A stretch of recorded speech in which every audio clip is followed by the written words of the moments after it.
Take a break. The world of books is waiting.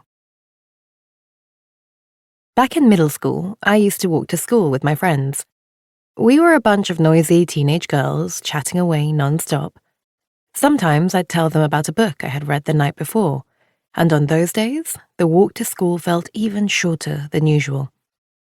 As I changed into my indoor slippers, I was already counting down to the last bell so that I could go home and pick up where I'd left off. I loved thinking about books. I'd rest my chin on the table and let my thoughts drift to a different world. Those were my favorite moments of the day. I couldn't help it. The world of books was far more interesting than being glued to a hard plastic chair all day long. I've always found it hard to conform to the so-called standards.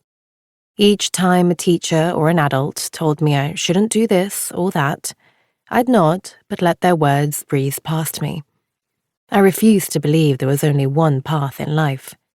But contemplating the future was scary, and when my thoughts threatened to overwhelm me, I'd seek refuge for a couple of hours in the sanctuary of books. When I think about books, I think about the cylindrical water cask in Edgar Allan Poe's short story, A Descent into the Maelstrom.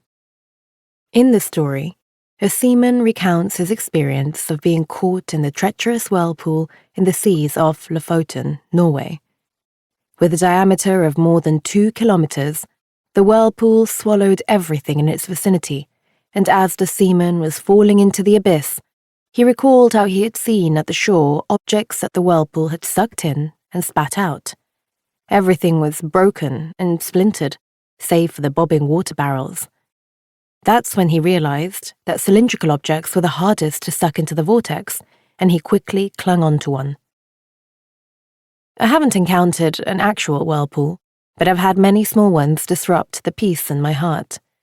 Questions with no answers that ran circles in my mind, tormenting me. Just as the seaman finds a barrel to save himself in the rough seas, I keep myself afloat with stories. Books may not solve all my problems, but at least they prevent me from sinking into the abyss. Some things never change. I've grown out of my school days, but I still love thinking about books and stories, hugging them close, especially on a bad day. You may wonder if I would have become indifferent to my stories by now, but no way. I love reading more than ever, and I can already see myself spending my twilight years surrounded by books. I hope this book will help you discover the joy of reading, the thrill of coming across a quote that resonates, the satisfaction of having found 10 minutes in a busy day to sit down and read, the fun bookish discussions with friends, the excitement of finding a fictional soulmate, the reflective moments of introspection. I'm glad to have experienced them all. Dear listener, may this book journey onward with you. Writing from my room, Winter 2017, Hwang Bo-reum. To keep listening to this audiobook for free, click the link in the description. It will take you to a free Audible trial where you can listen to this and many other books for free for 30 days.